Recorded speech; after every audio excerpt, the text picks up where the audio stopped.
Processes and tools dominate today's Agile discussions, but we are devoted to the individuals and interactions that make it work. From the beginner to the veteran practitioner, we have something for you. Welcome to Agile for Humans.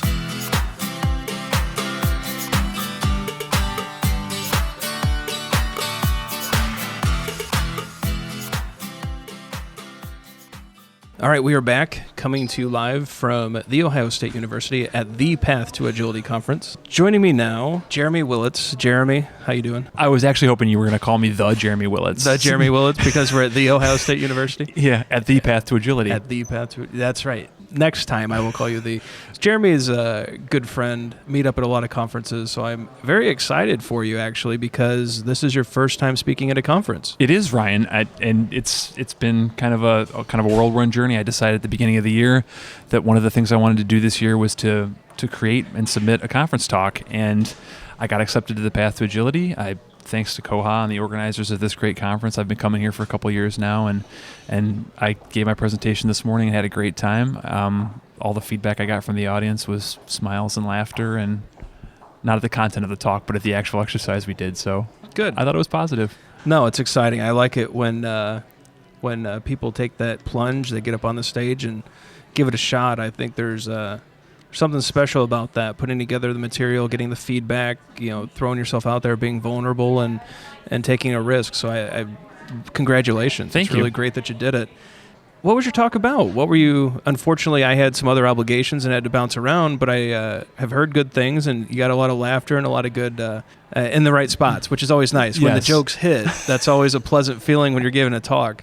So, but sometimes it's hit or miss, but it sounds like you hit all your spots, the jokes fell on a good audience, and it went well.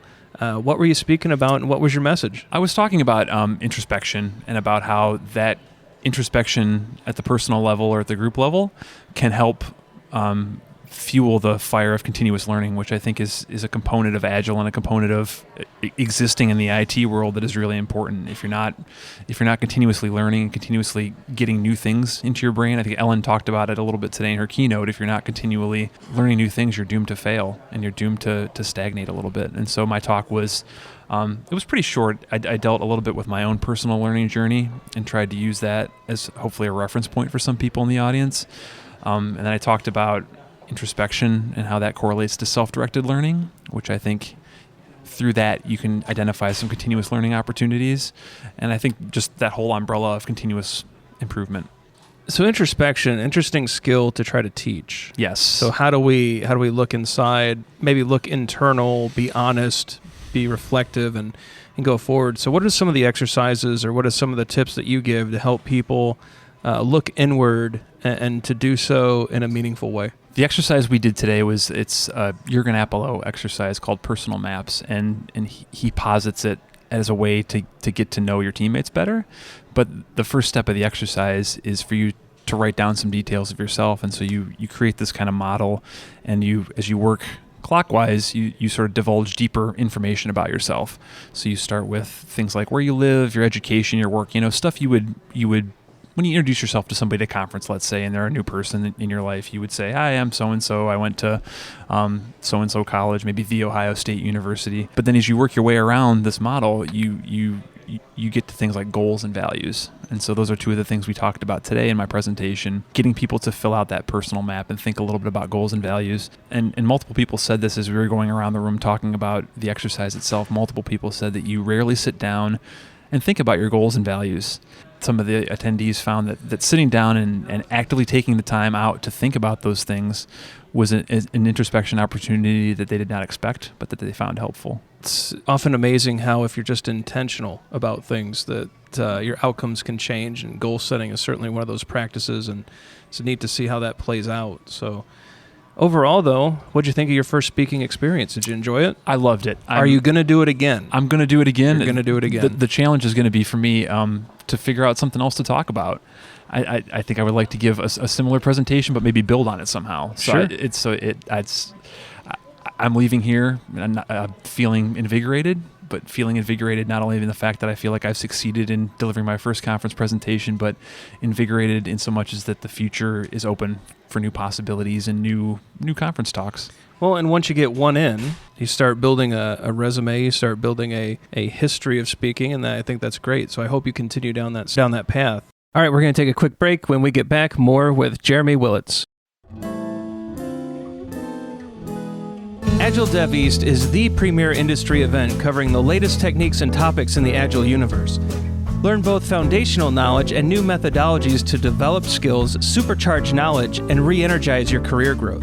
This year's event will take place November 13th through the 18th in Orlando, Florida. As an added bonus, the event is co-located with Better Software and DevOps East conferences. Your one registration automatically gives you access to all 3 programs. This means you can choose from over 100 learning and networking opportunities to build a customized week of learning that fits you and your organization's specific needs. Explore the program at adceast.techwell.com. Agile for Humans listeners use code AFH16 to receive $200 off their conference registration fees. Register by the September 16th super early bird deadline for combined savings of up to $600 off at adceast.techwell.com. You're in one of those interesting spots where you're an Agile coach, but you're an internal Agile coach. Indeed, which means you're part of the hierarchy. Yes. And so I'm wondering if you could tell the listeners a little bit about how that's different, some of the challenges you face, how that makes being a coach a little more perhaps different or difficult or both. Yeah, I know you've talked about it on your podcast multiple times, the consultant dynamic, and that's something that I'm not really familiar with, but I found out a little bit through your podcast and through coming to conferences and meeting people who are consultants. But the dynamic for an internal Agile coach, I mean, you're coming to work with the people that are doing the work. You're coming to work with the people who are on the teams. You aren't able to, skip town like some of the consultants are, or I mean, you don't have necessarily an endpoint. So I think what makes part of that challenging is that you can't come in like a bull in a china shop. You have to come in and be subtle. But I think that affords a lot of cool opportunities. I think that in my case, I've gotten to know people really, really well. And I think it speaks to some of that introspection, not only at the personal level, but the group level, that when you get to know people really well at the workplace, really cool stuff can happen. And I think that being an internal Agile coach affords a lot of those opportunities that perhaps being someone external wouldn't afford. Really the ability to invest the time in people, because this is a long-term process. It is. So you're going to spend a lot of time with these people. You're going to spend years with these people. So you can spend the time it takes to grow the relationships and then to do the coaching, and you have those extra insights. I think that's an interesting take on coaching, because typically you go in, you have a 6-month engagement, you don't have time for all the personal stuff. You got to deliver and show why you're worth that high consultant price tag. And so that's an interesting divergence from a typical consulting path. Mm-hmm. It is. I agree. And when I think about just your description of coaching, I think about the sports metaphor of a coach in sports and how they're sort of sometimes a hired gun, right? Sure. They're hired to come in and turn a team around, and if they don't produce results within a certain amount of time, then they're shown the door. Whereas in my role, I feel like I've almost been given one of those, Mike Krzyzewski lifetime contracts in some ways, where I'm there to exist and help build relationships with people and have that kind of be at the forefront of what I do, and then throughout that relationship building, provide coaching along the way. As you work with these internal people, internal teams, internal stakeholders, all of these different roles within your company, what have you found to be the most difficult aspect to train, to coach, to teach? Where do people get stuck? I think people get stuck in a lot of ways, and some of this is what I talk about in my talk itself. I think people get stuck learning new things. I think learning new things is a challenge for a lot of people, particularly at the company I work in. We've been successful for many, many years. We started 25 years ago, I think, as a kind of a 2-man startup. We're now up to 2,000 people. We have a global reach. We have 15,000 customers. We have shown no sign of stagnant growth since I started at the company 8 years ago. So I think for a lot of people, when they view agility as being a different paradigm shift, they question why. They question what the incentive is for them, since they've been part of a company that's exceeded every expectation of it so far. It's people's ability to learn, and people desire to learn. And to take that to a further step, even the fear of change, right? So certainly, what am I losing? What am I gaining? Are you busting down my fiefdom? How do I add value? What's my purpose? What's my role? All those things start swimming around, and I can imagine, a consultant can walk in and say, well, this is how you're doing it. Right. And this is what we need to do, and this is what your CIO told me we're going to do. And as an internal coach, you have to see them every day. Yep. You have to get along with these people. It has to be a more collaborative effort. It does. And that's not saying that external coaches aren't. Right. That's just saying that Certainly not. There's an extra expectation, I think, that it's collaborative. It's you're all moving together. Yep. And because you're all up through the same org and the same chain, and that can probably bring some complications to it. It does. But at the end of the day, so many of them are people complications. And if you just get to know people, and if you get to really understand what makes them tick, and vice versa, if you're not only trying to figure out what makes them tick, but then also giving them a little bit of what makes you tick, I think that can go a long way towards getting everybody to march in the same direction. So continuous learning, this is another aspect of your talk that I know came out and I think was pretty popular given from the feedback. So from your point of view, what can people do to make sure that they're continually learning, continually progressing, and getting better at what they're doing?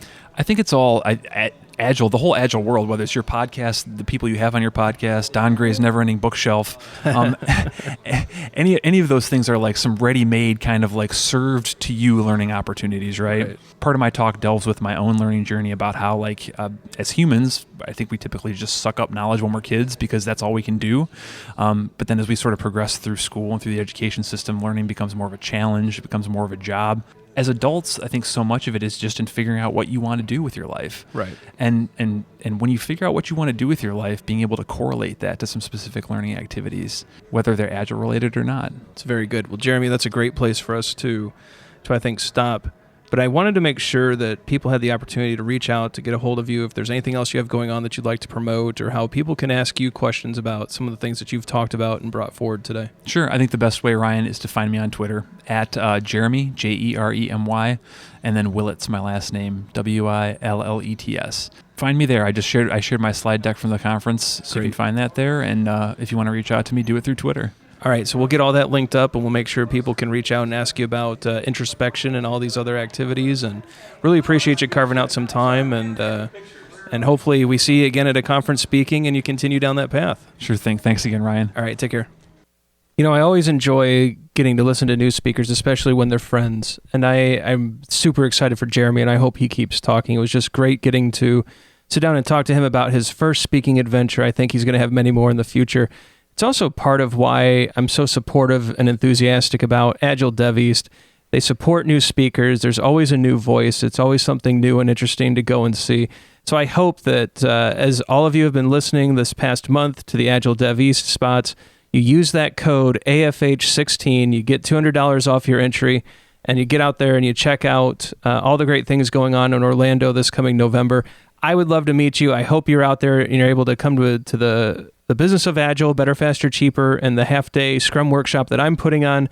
There's a ton of other great speakers, a lot of great topics, some new faces out there as well, and I think that you'll have a great time if you're there. So again, that's a great way to support the podcast. I really appreciate everyone who's using that code to go out to Agile Dev East.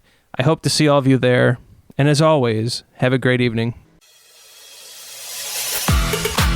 Thanks for listening to Agile for Humans. Let's keep the conversation going. Drop us a question on Twitter at Agile for Humans or visit agileforhumans.com.